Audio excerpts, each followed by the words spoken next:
సమానం అండి. కాకపోతే మనకి బుద్ధి ఉంది, వాడికి బుద్ధి లేదు.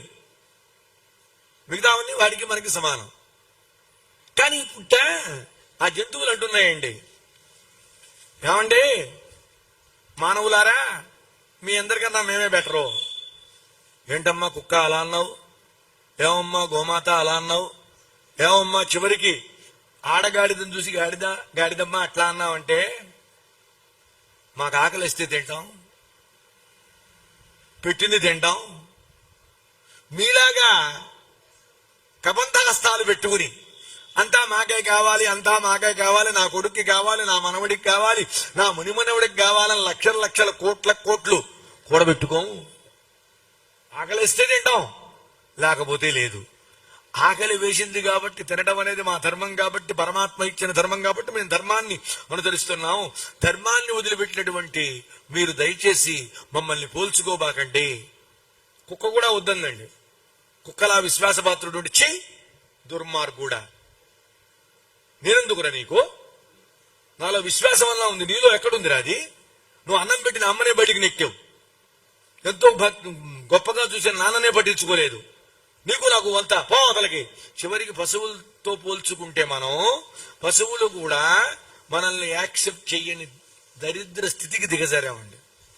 దానికి కారణం ఏమిటి అంటే ఒకటే కారణం నేను చెబుతున్నాను. అర్థం కావాలి, డబ్బు కావాలి, నా దగ్గర బాగా ఉండాలి, బాగా పెట్టాలి. కానీ నేను అలా కాదుట. ముందు లోకాన్ని చూస్తాట, తర్వాత తన వాళ్ళని చూస్తాటండి. ఆ తర్వాత నెక్స్ట్ రక్షిత స్వస్య వృత్తస్య, ఇది మోస్ట్ ఇంపార్టెంట్. రాముల వారు తన విధానమును, తన శీలమును ఎప్పటికప్పుడు ఆయన కాపాడుకుంటూ రక్షించుకుంటూ ఉంటాడండి. అంటే ఎవడి క్యారెక్టర్ వాడి చేతిలోనే ఉంది. ఎవడి క్యారెక్టర్ని వాడే కాపాడుకోవాలి, ఎవడి శీలాన్ని వాడే కాపాడుకోవాలి. రాముల వారు జీవలోకాన్ని కాపాడటమే కాదు, తన వారిని కాపాడటమే కాదు, తన నడవడిని కాపాడుకుంటూ ఉంటాడు.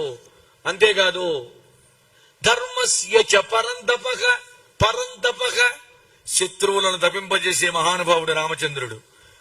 రావణాసురుడయ్యేది అలాంటి వాళ్ళు వేల మంది ఉన్నా లెక్కలేదమ్మా రాముల వారికి. ఆయన రాకపోనంత వరకే రానంత వరకే వీళ్ళ గొప్పతనం. ఆయన వచ్చాడా శత్రువుల గుండెల్లో రైళ్లు పరిగెడతాయి. పరంతప, శత్రువుల్ని తప్పింపజేసే మహానుభావుడు రామచంద్రుడు. దేనికోసం? ధర్మస్య, అదండి.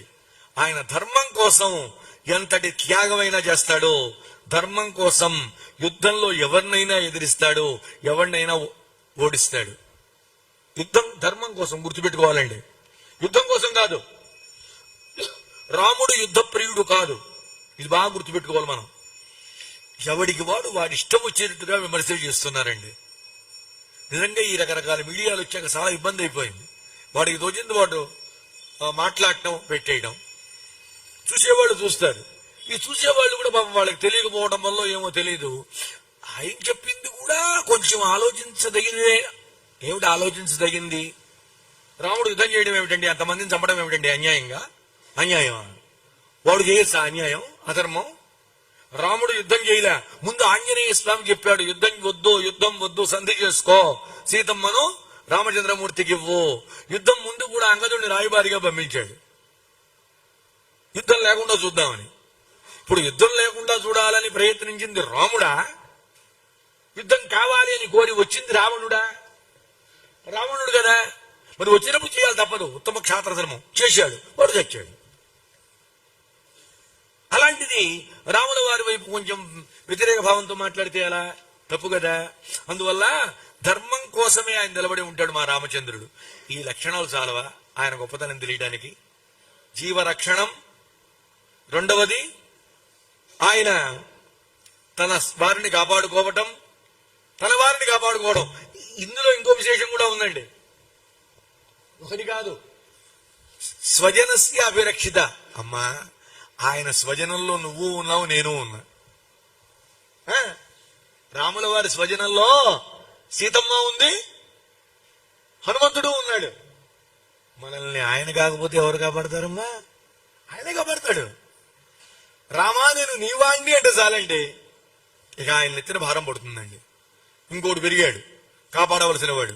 ఇలాగా రామునిలో ఉన్నటువంటి అద్భుతమైనటువంటి లక్షణాలు చెప్పాడు. ఇలా అనేకమైనటువంటివి చెప్పాడండి. మర్యాదానంజలోకస్య కర్తా కారయితా చ సహ. అంతేగా తల్లి, రామచంద్రుడు ఏ ఒక వర్ణానికో చెందినవాడు కాదు. ఇది ముఖ్యంగా తెలుసుకోవాలండి. రాముడు ఫలానా వర్ణం వాడు, నో. ఫలానా వర్ణం వాళ్ళనే గౌరవించాడు, తప్పు. ఫలానా వర్ణం వాళ్ళనే రక్షించాడు, తప్పు. రామో భామిని లోకస్య చాతుర్వర్ణ్యస్య రక్షిత. మనం సుందరకాండ పారాయణలు చేస్తామండి, చాలా మంది చేస్తూ ఉంటారు. పారాయణ సమయంలోనండి అర్థం మీద దృష్టి పెట్టకూడదు. మా నాన్నగారు చెప్పారు,